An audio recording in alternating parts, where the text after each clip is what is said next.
हौसले बुलंद हो रहे हैं। बड़ी जानकारी इस वक्त की हम आप तक पहुंचा दें। साथ ही साथ आपको यह भी बता दें कि सीतापुर में कमलेश चंद्र मिश्र की चाकू से गोदकर हत्या कर दी गई है। एक बार फिर सीतापुर में मामला सामने आया है और मामले की जांच में इस वक्त पुलिस जुटी हुई है। मंदिर के बाहर रिटायर्ड लेक्चरर का शव मिला है, जिसकी जानकारी हम आप तक पहुंचाने की कोशिश कर रहे हैं, क्योंकि मामले की जांच में लगातार पुलिस जुटी हुई है और कानून व्यवस्था किस तरीके से की है वह आप साफ तौर पर देख सकते हैं, क्योंकि सवालों के घेरे में इस वक्त कानून व्यवस्था है। और उत्तर प्रदेश में बात करें तो उत्तर प्रदेश में किस तरीके से अपराधियों के हौसले बुलंद हो रहे हैं, जिस पर सवाल तो योगी सरकार से बनता है। और बड़ी जानकारी इस वक्त की सीतापुर से हम आपको दे रहे हैं, क्योंकि मंदिर के बाहर रिटायर्ड लेक्चरर का शव बरामद किया गया है और आप वो तस्वीर देख रहे हैं सीतापुर की। क्योंकि अगर बात करें परिवार की तो परिवार में इस वक्त शोक की लहर है और यही वो जगह है जहां पर हम सीतापुर पुलिस की अगर बात करें तो सीतापुर पुलिस ने शव को बरामद किया है। हालांकि मामले की जांच में पुलिस लगातार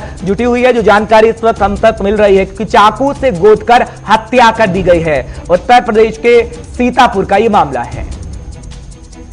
अंधेरे का मतलब अंधेरा था, इसलिए हम लोग सीधे फिर मंदिर के अंदर पहुंचे तो वहाँ देखा फूल वगैरह चढ़े हुए हैं, पूजा हुई है, ताला भी लगा हुआ है। तो हम लोग फिर वापस जब आ रहे थे तब कुछ टार्च के पड़ोस में कुछ खून के छींटे दिखाई पड़े, मोबाइल दिखाई पड़ा, अब वहीं पर चाकू भी एक पड़ा हुआ था।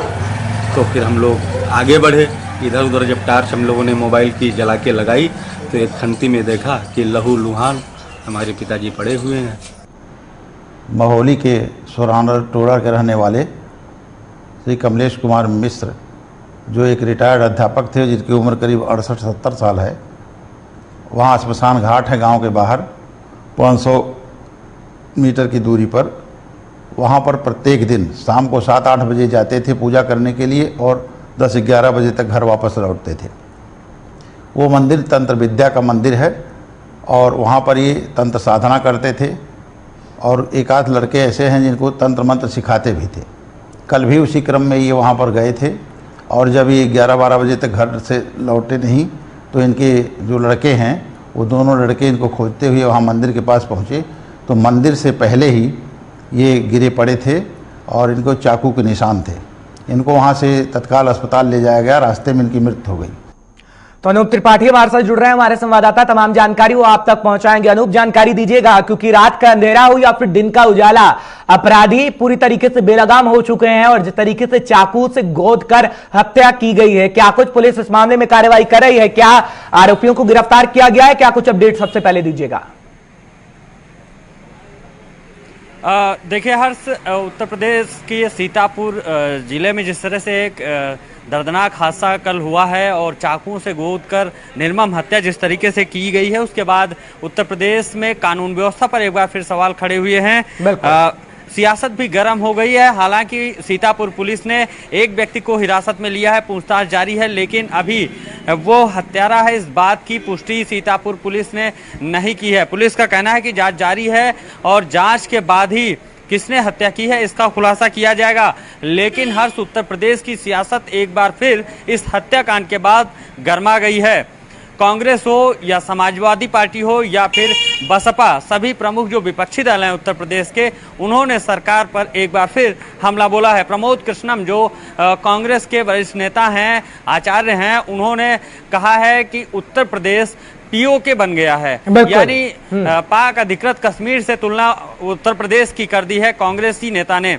अखिलेश यादव ने भी निशाना साधा और साफ तौर पर कहा है कि उत्तर प्रदेश में जंगल राज कायम है और ये भी आरोप लगाया है कि खास करके वर्ग विशेष, जाति विशेष को टारगेट किया जा रहा है उत्तर प्रदेश में और ब्राह्मणों की। लेकिन अगर बात करें अपराधियों की अनूप, तो अपराधियों का ग्राफ किस तरीके से पिछली सरकारों में भी बढ़ रहा था वो किसी से छिपा नहीं है। लेकिन बात यहां पर बनती है बीजेपी सरकार की, क्योंकि सरकार में वो है जवाबदेही बनती है। लेकिन जिस तरीके से ग्राफ घटाने की कोशिश योगी सरकार कर रही थी, विधानसभा के अंदर जानकारी दी गई और जब विपक्ष सवाल खड़े करता है तो विपक्ष को आईना दिखाती हुई नजर आती है कि हमारे समय में तो अपराध कम हुए हैं, लेकिन रोजाना हम खबरें दिखाते हैं, यहाँ पे रिपोर्टिंग करते हैं कि एक दिन में 2 हत्या, 3 हत्या, 4 हत्या हो जाती हैं, लेकिन योगी सरकार खामोश रहती है। क्या कुछ कर रही है? जब बैठकें लगातार होती हैं तो इस बारे में भी सोचना चाहिए योगी सरकार को।